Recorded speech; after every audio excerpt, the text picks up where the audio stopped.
মানুহৰ জীৱন গতানুগতিক ধাৰাৰে গৈ আছে। আমি এদিন জন্ম হৈছিলোঁ আৰু আজি এনেদৰে দিন গৈছে, ৰাতি আহিছে। যেনেকৈ দিন ৰাতি গৈছে তেনেকৈ মানুহে সমস্যাৰ মাজেৰে অতিক্ৰম কৰিছে। কিন্তু আজি আমি চাম আমাৰ সমস্যাবিলাকক আমি প্ৰতিৰোধ কৰিব পৰাকৈ আমাৰ হাতত ঈশ্বৰে কি অস্ত্ৰ শস্ত্ৰ দিছে। গতিকে আমি এটা খুব আমাৰ জীৱনৰ প্ৰতিজন মানুহৰ বাবে এটা খুব অতি দৰকাৰী আমি বিষয় আলোচনা কৰিবলৈ লৈছোঁ ঈশ্বৰৰ বাক্যৰে। গতিকে আমি ইয়াত ইয়ুবৰ 1 অধ্যায় 6 পদত চাইছোঁ। তাত ঈশ্বৰে কৈছে, কোনো এদিন ঈশ্বৰৰ সন্তানবিলাক জিহুৱাৰ সন্মুখত থিয় হ'বলৈ উপস্থিত হ'লত তেওঁবিলাকৰ মাজত চৈতানো উপস্থিত হ'ল। ঈশ্বৰৰ সন্তানবিলাকে ঈশ্বৰক উপাসনা কৰিবলৈ উপস্থিত হৈছে আৰু চৈতান তাৰ মাজত উপস্থিত হৈছে।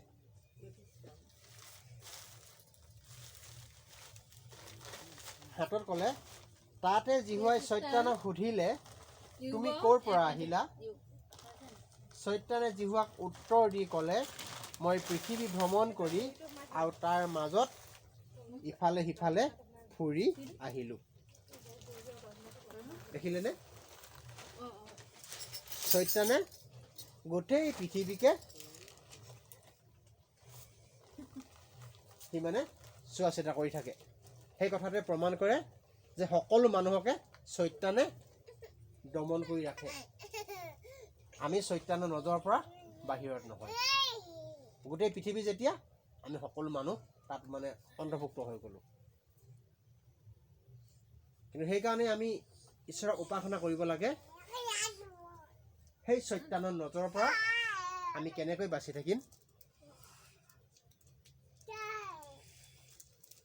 আমাক ঈশ্বৰৰ সহায় খুবেই প্ৰয়োজন। সেইকাৰণে আমি চাইছোঁ এতিয়া ঈশ্বৰৰ পবিত্ৰ শাস্ত্ৰত ঈশ্বৰে কি কৈছে।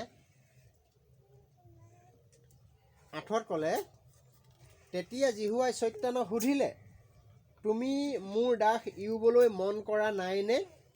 কিয়নো তেওঁ নিচিনা সিদ্ধ সৰল ঈশ্বৰলৈ ভয় ৰাখোতা আৰু দুষ্টতাৰ পৰা আঁতৰি থাকোতা লোক পৃথিৱীত কোনো নাই। ইয়ুবৰ সমান ধাৰ্মিক আৰু কোনো নাই। সিদ্ধ সৰল ঈশ্বৰলৈ ভয় ৰাখোতা।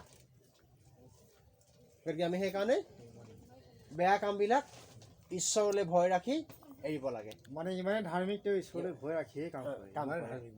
ধাৰ্মিক কাৰণে আমি ঈশ্বৰলৈ ভয় ৰাখোতা হ'ব লাগে প্ৰতি মুহূৰ্ততে।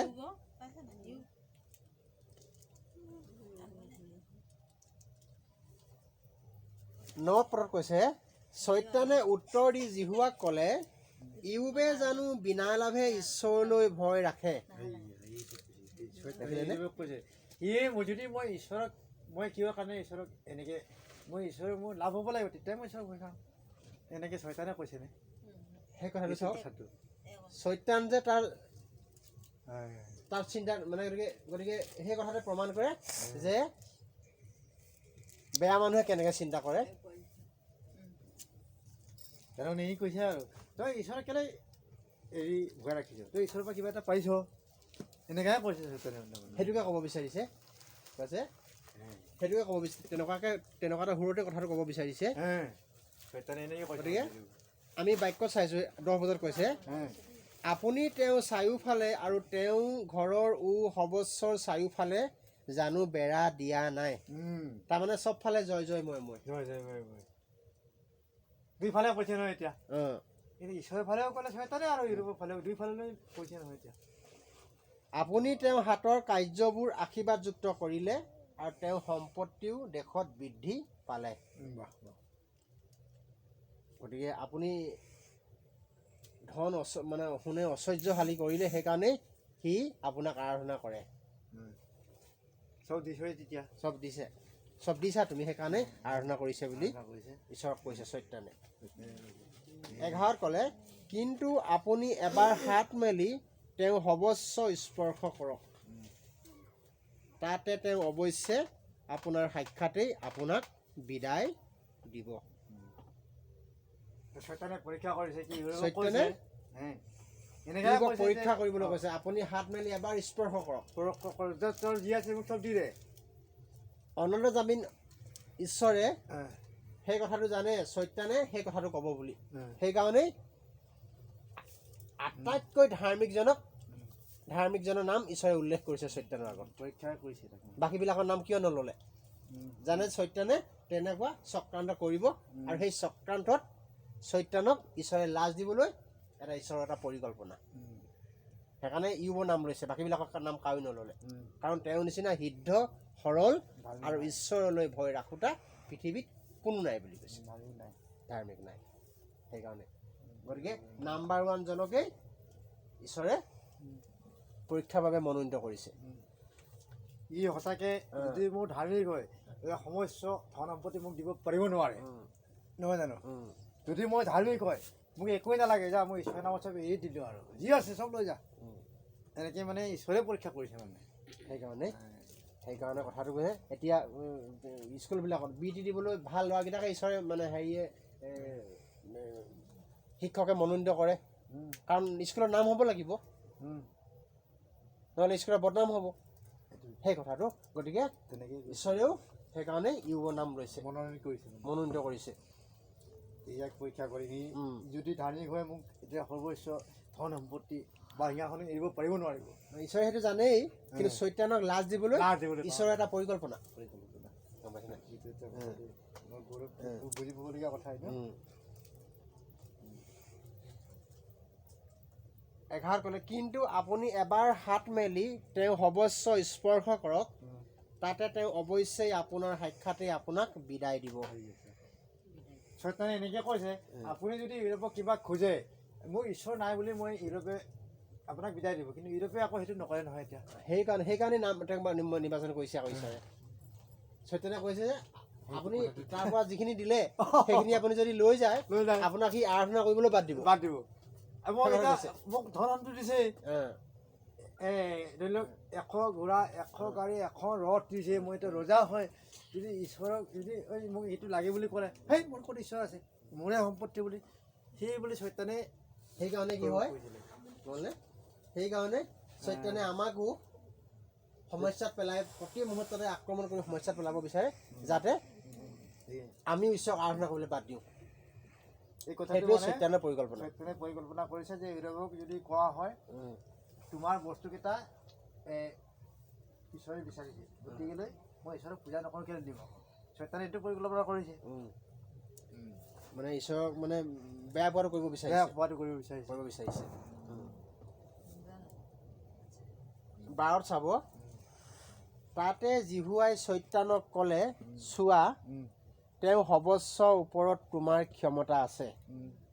ঈশ্বৰে দেখিলে ক্ষমতা দিছে। এতিয়া ঈশ্বৰে শয়তানক ক্ষমতা দিছে, কৈছে মই ঈশ্বৰ, মই প্ৰভু ঈশ্বৰে তেওঁক যি দিছোঁ এই সকলোবিলাক ক্ষমতা তোমাক শয়তানকে দিলোঁ, যা যি লাগে তাৰ পৰাই লৈ ল। ঈশ্বৰে এনেকুৱাও কৈছে নেকি? চাব কৈছে গতিকে ক্ষমতা দিছে, সেইকাৰণে কেৱল তেওঁৰ ওপৰতহে হাত নিদিবা। মানুহটোক মানে কেতিয়াও হাত দিবলৈ দিয়া নাই, বাকী যি আছে চব ধন সোণ চব লৈ ল'ব, সা সম্পত্তি সকলো ওপৰত ঈশ্বৰে অধিকাৰ দিলে, কিন্তু মানুহটোৰ ওপৰত হাত দিয়া নাই, অধিকাৰ দিয়া নাই। ঈশ্বৰে মানে এনেকৈ কৈছে, শয়তানকে কৈছে, যা তোক যি লাগে মই চব দি দিছোঁ, খালি মানুহটোক তুমি নুচুবা। এতিয়া আমাৰ যেনেকৈ ব্যৱসায় বাণিজ্য, আমাৰ যিবোৰ মানে ঘৰৰ সা সম্পত্তি, পশু গৰু কিবা কিবি খেতি বাতি সকলো 100 ৰথ 100 ঘোঁৰা যি লাগে। সেইকাৰণে চাব কি হৈছে, তেতিয়া চৈতানে জিহুৱাৰ সন্মুখৰ পৰা ওলাই গ'ল। ঈশ্বৰৰ পৰা আজ্ঞা পোৱাৰ লগে লগে চৈতান ওলাই গ'ল। দেৰি কৰা নাই, দেখিছেনে? লগে লগে ওলাই গৈছে, লগে লগে ওলাই গৈ কেনেকৈ কাৰ্য কৰিবগৈ চাব। এতিয়া ইয়াত কিন্তু এই কথাকেইটা খুব দৰকাৰী কথা। এই কথাকেইটা চৈতান আৰু ঈশ্বৰৰ মাজত আলোচনা, কিন্তু এতিয়া আমি পিছত দেখিম যি কাৰ্য হ'ব সেই কাৰ্য আমি চৈতানৰ পৰা হোৱা নেদেখোঁ। চাব দেই, লক্ষ্য, খুব এটা দৰকাৰী কথা। এতিয়া যিকেইটা কাৰ্য হ'বলৈ গৈ আছে সেই কাৰ্যকেইটা চৈতানৰ দ্বাৰা এনেকৈ হোৱা আমি নেদেখোঁ। আমি কেনেকৈ দেখিম চাব, খুব এটা দৰকাৰী কথা। তেওঁ ক'লে কোনো এদিন, এতিয়া কি ওলাই গ'লতো, ওলাই গৈ ইয়াত আপুনি হেৰিয়াত চাব 15 পদত কৈছে, এনেতে আমি 13 পৰা চাই যাওঁ। কোনো এদিন ইউবৰ পুতেক জীয়েকবিলাকে তেওঁবিলাকৰ বৰ ককায়েকৰ ঘৰত ভোজন আৰু দ্ৰাক্ষাৰস পান কৰি থাকোঁতে, কিন্তু ইয়াত দ্ৰাক্ষাৰস মানে ইয়াত ফল মূলৰ ৰসৰ কথাহে কোৱা হৈছে আকৌ। গতিকে পান কৰি থাকোঁতে 14 কৈছে, ইউবৰ ওচৰলৈ এজন দূতে আহি ক'লে, গৰুবোৰে হাল টানিছিল আৰু গাধীবোৰ সেইবোৰৰ ওচৰত চৰি আছিল। গাধবিলাক চৰি আছে, গৰুবিলাকে নাঙল টানিছিল। 15 ক'লে, এনেতে চব হেৰাই গ'ল মানে বাঘে খালে কিবাহে খালে হ'ব এতিয়া, এনেতে চিবাইয়াহঁতে আক্ৰমণ কৰি সেই সকলোকে লৈ গ'ল। এনে কি সিহঁতে তৰোৱালৰ ধাৰেৰে দাসবিলাকক বধ কৰিলে, আপোনাক সংবাদ দিবলৈ কেৱল মই অকলেহে ৰক্ষা পালোঁ। এতিয়া চাওক, এতিয়া গাধ আৰু গৰুখিনি কোনে নিলে? চিবাইয়াহঁতে। সত্য নহয় নাই আকৌ, কিন্তু ঈশ্বৰৰ পৰা অনুমতি আহিলে, ঈশ্বৰৰ পৰা অনুমতি পোৱাৰ লগে লগে সত্য নাহিলে, কিন্তু ইয়াত আকৌ নিলে কোনে? চিবাইয়াহঁতে। তাৰমানে কি চিবাইয়াহঁতৰ গাত সত্যান লাগি সেইকাৰণে ৰহস্য কথা, খুব দৰকাৰী কথা। সেইকাৰণে আমি দেখিছোঁ নে গম পালেনে? আমাৰ যিবোৰ আমাৰ কাৰ্যবিলাকত যে বাধা দিয়া দেখোঁ, আমি সত্যানক নেদেখোঁ। খুব দৰকাৰী কথা, সকলো শুনিব। আমাৰ যে শুভ কাৰ্যবিলাকত বাধা দিয়া দেখোঁ, আমি দেখোন সত্যানক নেদেখোঁ।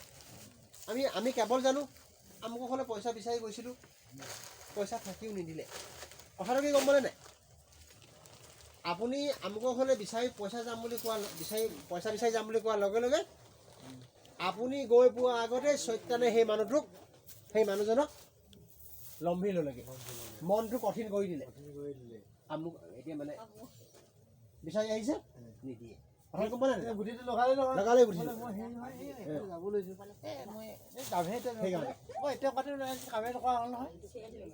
সেই বুদ্ধিটো কোনে কৰিলে? সত্যানে কৰিলে। কাম কৰিছোঁ হয়, গধূলি মানুহজনী কৈছে, হেৰি ভাইটি টকা 200মান আছে নেকি? মানুহটো ক'লে, নহয় মই এতিয়া যাওঁ, আহি ঘূৰাই কৰোঁ, এতিয়া টকাটো কামেই নকৰিলে নহয়। খুব দৰকাৰী কথা সেইকাৰণে দেখিলেনে? এইবিলাক একদম গভীৰ ৰহস্য। এই ৰহস্যবিলাক যে বুজিবলৈ চেষ্টা কৰিব, তাক সত্যানে আক্ৰমণ কৰিব নোৱাৰে। খুব দৰকাৰী কথা। সেইকাৰণে কি হয় মানে বাই, আমি যিকোনো মুহূৰ্ততে প্ৰাৰ্থনা কৰোঁ সেই কথাটো। আপুনি শুনিছে হয়, মোৰ ঘৰত পইচা আছে কিন্তু বিচাৰি যাবলৈ লৈছে, প্ৰাৰ্থনা কৰিব লাগে। নহ'লে কি জানে, আগতে গৈ সত্যানে সেইজনক যেনেকৈ এতিয়া দেখিলে নাই, ঈশ্বৰৰ পৰা অনুমতি পালে। খুব দৰকাৰী কথা, ৰহস্য এটা আছে। ঈশ্বৰৰ পৰা অনুমতি পালে সত্যানে, কিন্তু ইউবক গাধী আৰু গৰুবোৰ কোনে মাৰিলে? চিবাইয়াহঁতে। ইয়াত দেখোন সত্যান নাই আকৌ। পৰিকল্পনা আগতে কৰিছে, সত্যানে আহি চিবাইয়াহঁতৰ গাত লগ লাগি পৰিকল্পনাটো কৰিলেই নহয়। এতিয়া কৰিলেই কাৰ্য। এতিয়া মই নহয় মোৰ লগত লৈ পেলাই নহয়। সেইকাৰণে এতিয়া আমাৰ জীৱনলৈ অনেক সমস্যা আহে।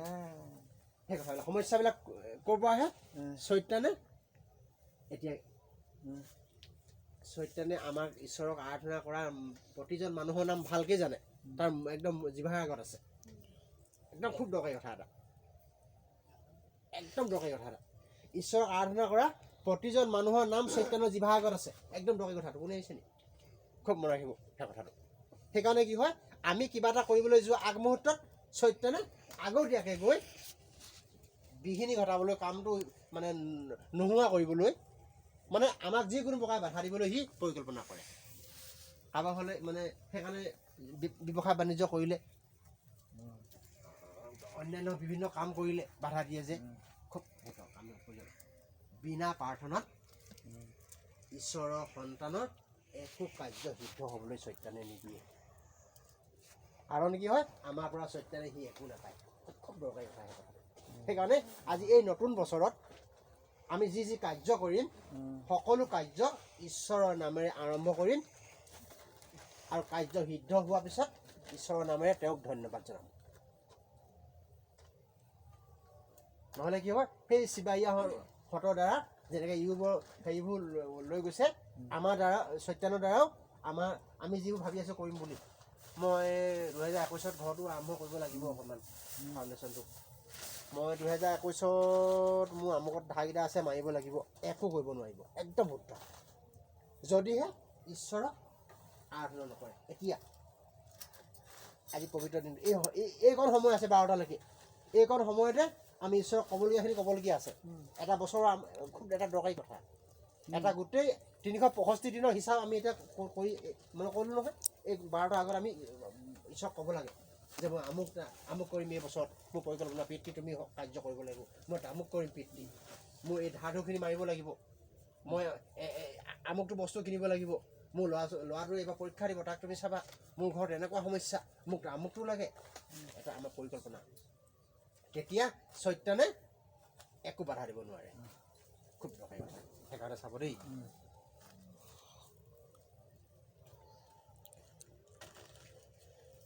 কৈছে 15 পদটো আকৌ চাইছোঁ, এতেকে চিবাইয়াহঁতে আক্ৰমণ কৰি সেই সকলোকে লৈ গ'ল, এনে কি সিহঁতে তৰোৱালৰ ধাৰেৰে দাসবিলাকক বধ কৰিলে। আপোনাক সম্বাদ দিবলৈ কেৱল মই অকলেহে ৰক্ষা পালোঁ, বাকী সকলো মৰিলে, কেৱল এজন থাকিলে। সেইজনকো মাৰিব পাৰিলেহেঁতেন, কিয় নামাৰিলে? খবৰটো যে পাব লাগিব ইউবে, গম পালেনে? মাত্ৰ খবৰটো, সেইজন যে পলাই হাৰিলে সত্যানে মাৰিব নোৱাৰিলে তেনেকুৱা নহয়, সেইজনক সত্যানে নেমাৰো বুলিয়ে খবৰটো দিবলৈ এজন জীয়াই ৰাখিছে। গম পালে নাই কথাটো? মানে চব ফালৰ পৰা সমস্যাটো আহি আছে আৰু মানে খবৰটো পালেহে মনত দুখ পাব। গোটেইকেইটা যদি সত্যানে মাৰিয়ে পেলালেহেঁতেন, ইউবেটো খবৰ নাপালেহেঁতেন। গতিকে ইউবৰ মনত দুখ দিবলৈ এজন ৰখীয়া ৰাখিছে। সেইজনে যে বেছিকৈ দৌৰিব পাৰে পলাই হাৰিলে তেনেকুৱা নহয় সত্যানৰ আগৰ পৰা, সেইজনক সত্যানে ৰাখিছে যাতে খবৰটো ইউবক তেওঁ মানে হেৰি দাসজনে দিয়কগৈ আৰু ইউবে মনত অশান্তি পাব। সেইটো পৰিকল্পনা, সেইটো কাৰ পৰিকল্পনা? সত্যানৰ পৰিকল্পনা। খুব দৰকাৰী কথা। তাৰপিছত চাব, সি কৈ থাকোঁতেই মানে আকৌ চাব, সি কৈ থাকোঁতেই, এটা খুব দৰকাৰী কথা শুনক দেই সকলোৱে, প্ৰেজ দা লৰ্ড, হালেলুয়া। চাওক, সি কৈ থাকোঁতেই সেই দাসে কৈ আছে যে চিবাইয়াহঁতে আহি প্ৰভু আমাৰ গৰু আৰু উটবোৰ মানে হেৰি গাধবোৰ লৈ গ'ল। সেই কথা কৈ থাকোঁতেই, সি কৈ থাকোঁতেই আৰু এটাই আহি ক'লে, আকাশৰ পৰা ঈশ্বৰৰ অগ্নি পৰি। এতিয়া আমি গম পালোঁ প্ৰকৃততে ঈশ্বৰৰ অগ্নি জানো মাৰিছে? সত্যানহে পৰিকল্পনা কৰিছে।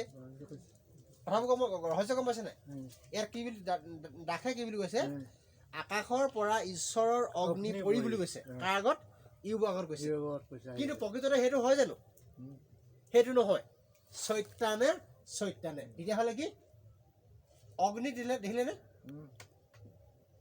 অগ্নিৰ দ্বাৰা সত্যানে কাৰ্য কৰায়। গতিকে সেইকাৰণে আমাৰ জীৱনত সত্যান দেখিলেনে? মোৰ ওপৰত গৈ কাৰোবাক বেয়া মানে কাম কৰিবলৈ যোৱা দেখুৱাইছে, মোৰ ওপৰত গৈ কিবা কৰা দেখিছে। তাৰমানে কি আমাৰ মাজত এটা বিভেদ আনিবলৈ বিচাৰিছে সত্যানে। গম পালে নাই? আমাৰ মাজত যাতে ভুল বুজাবুজি হওক, কথা গম পালেনে? সত্যানে সেইটো পৰিকল্পনা। সেইকাৰণে ঈশ্বৰৰ সন্তানবিলাকে ইজনে সিজনক বেয়া পোৱা পুৰি কৰিবলৈ সত্যানে পৰিকল্পনা কৰে। খুব সাৱধান।